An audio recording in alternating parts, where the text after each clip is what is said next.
All right, so I'm here at the door of Walt Mansfield. He is the admin for Preparing for Difficult Times. I'm going to knock. Hopefully, I can get into his kitchen and talk to him today about sprouting. And he's kind of influenced me and motivated me to learn a little more about this. So let's go see what we can learn. Here today with Walt Mansfield, who is the admin for Preparing for Difficult Times yes. on Facebook. If you've not already been out there, you definitely, if you just search Preparing for Difficult Times, take you right to it. I think you come right to the top. Mm-hmm. So actually, one of the things that turned me on to sprouting was a couple of documents that are on the files area. Yeah, that's good. Of Preparing for Difficult Times. And it kind of got me thinking about how I could utilize sprouting from a nutritional perspective and a prepper perspective at the same time. So tell us a little bit about, Walt, what got you started sprouting, and how did this journey start for you? I'm old enough to remember the 70s, and I had friends who were sprouting. I was working with them at FedEx, and my thing about sprout, the only thing there were alfalfa sprouts. I did not want anything to do with that. The media pretty much promoted sprouting as just alfalfa sprouts. They made fun of it. So a gentleman invited me over to his house and said, I got to show you. He had a layout like a garden, 12 big pots. He was growing, he was sprouting seeds of all different types, and not one was alfalfa sprouts. Wow. And that got me hooked. He let me taste broccoli and radish and pinto beans. And in the 80s, I got a job at a health food store. And we had a deli, and the owner asked me if I knew about sprouting. So I said, oh yeah, I know all about it. Yeah. Didn't think about it. I know all about it. So she gave me the job of sprouting the seeds and keeping them current in the store, keeping them new. So we were sprouting seeds every day, and we had 6 big trays of these things. And so we had fresh stuff for the deli. And what was cool about it is I learned how to grow sprouts. I learned what to do and what not to do. She never checked me because she thought I knew everything. But I read a book, I read articles, but I fell in love with sprouting when I discovered the nutritional value to it, how clean and organic the food was, and how versatile sprouts can be. Yeah.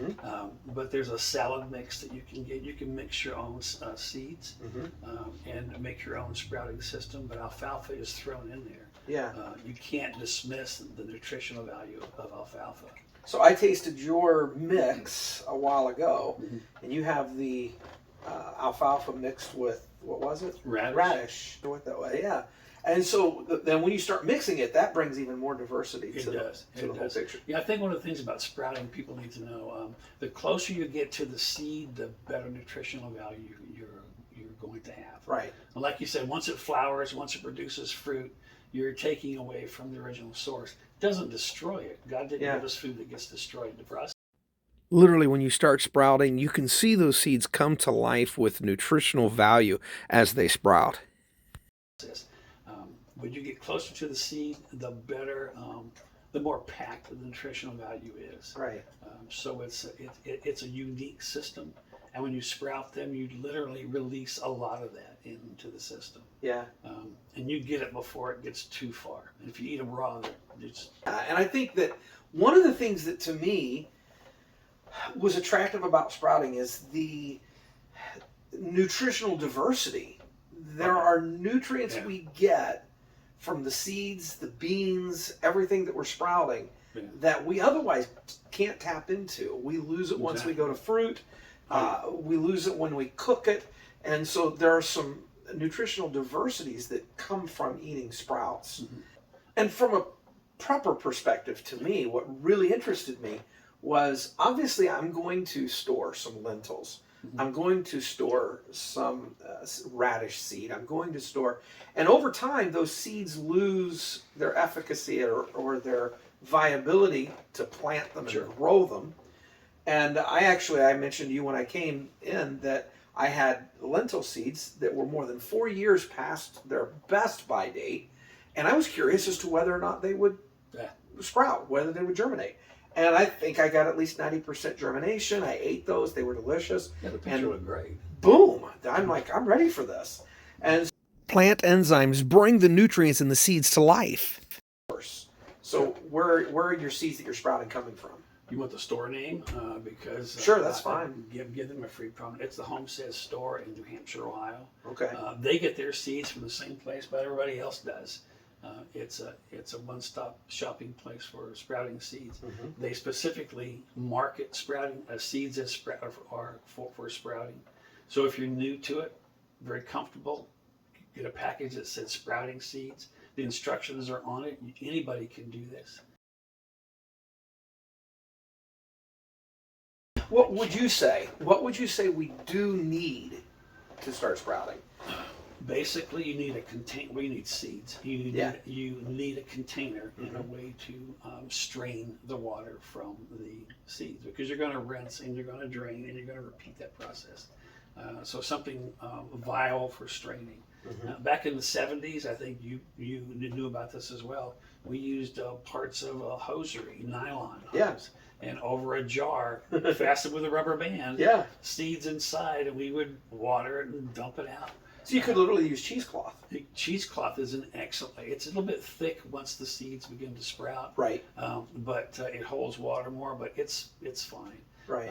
But I've seen people use like the netting from, well, not oranges, but onion bags. Yeah. When it's real small, they can use that. You can use anything as long as there's holes in it to strain that. To facilitate the rinsing process. And if you really want to get into the process, you can buy lids, and these lids are about $4 or $5 a packet. Yeah, it's still draining. And so they fit in mason jars. Yeah, so you literally have some Super here. simple. You've got a salad mix right there, sprouting in a jar. So it's just a ball jar with an add-on plastic lid with a screen in it. That's it. And then you can upgrade, and you can move on to trays.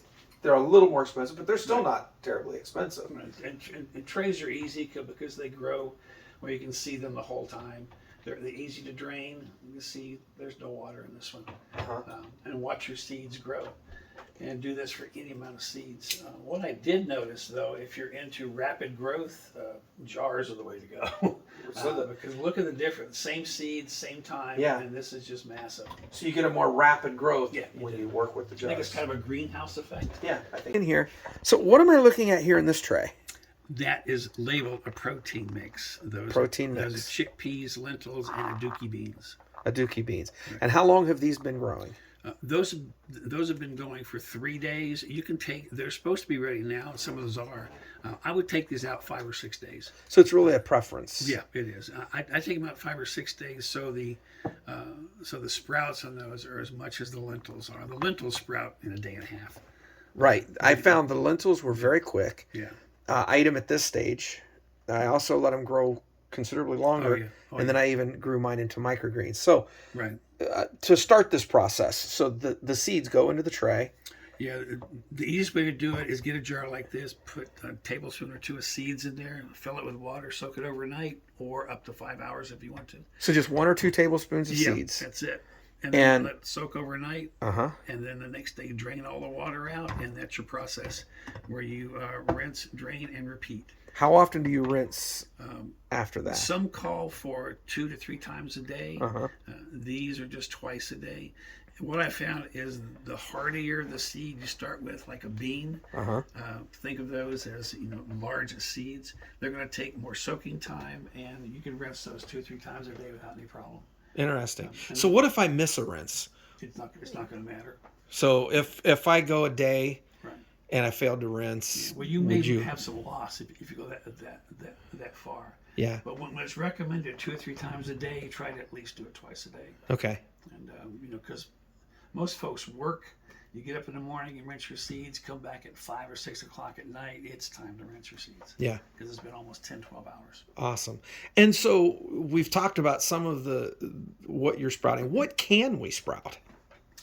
Well, if you go the package route, it's all set up for you, and you'll see you can sprout just about anything, any seed there is. And usually the package companies stick to recipes we're all familiar with, like cauliflower, broccoli, everything. But if you wanted to, you could walk into the pantry and pull a bag of pinto beans out, literally dried pintos, soak them overnight, and sprout those. You can do that to any bean that you have. And that's just one area that you can go to. If you have seeds available, you can sprout those seeds from chia seeds. Chia, yeah. Quinoa, if you have quinoa, Quinoa, yeah. always look at the QUI and don't pronounce it. You can take quinoa and sprout that very fine, fibrous tails on those, and you can cook with those. Mm-hmm. You can eat them raw if you want to. Right. That's your preference. But you can sprout anything that is a bean or a seed. And once you move out of the packets, you discover a whole new world. Right. And like you were saying, you can go out into the world and find seeds and sprout those. Absolutely. And there's going to be some videos coming, hopefully come summer. We're going to do some camping trips. We're going to do some wild sprouting. That's going to be great. Yeah. I just couldn't wait to get started. So I came back, I threw some chia seeds on a coffee filter and put them in a glass dish, spritzed those with water, and we'll come back and do that several times a day. So I'm literally just going to give my lentils a nice rinse. And then we're just going to cover those maybe a couple of inches above the lentils, let these soak overnight. And so those are covered and ready for their initial soak. And I'm just covering those with a natural fiber washcloth. And that help keep anything from getting in there. Right now I don't have to worry about insects. Here's those chia seeds. I'm spraying them twice a day with a spray bottle. And that puts us about 3 days into our sprouting of our chia and our lentils. I've already got some shoots going. Look at those tiny little shoots. After just 3 days. Give these another rinse.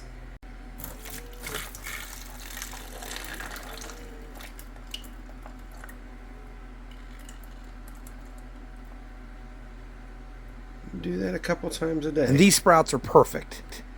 I just couldn't wait any longer. So I'm going to cook up some of these chia sprouts and my bean sprouts or my lentil sprouts with some chicken of the woods mushrooms. I'm going to throw these into the iron skillet with some chicken and onions. And we're going to saute this up and make a nice Asian stir fry. So I browned this with some bok choy and some rice, and we've plated this up. Man, this is delicious. Just absolutely fantastic with my favorite Asian spices. Those bean sprouts are very flavorful. The chia adds an interesting texture. And here we're enjoying a not so traditional BLT, bacon, lentils, and toast.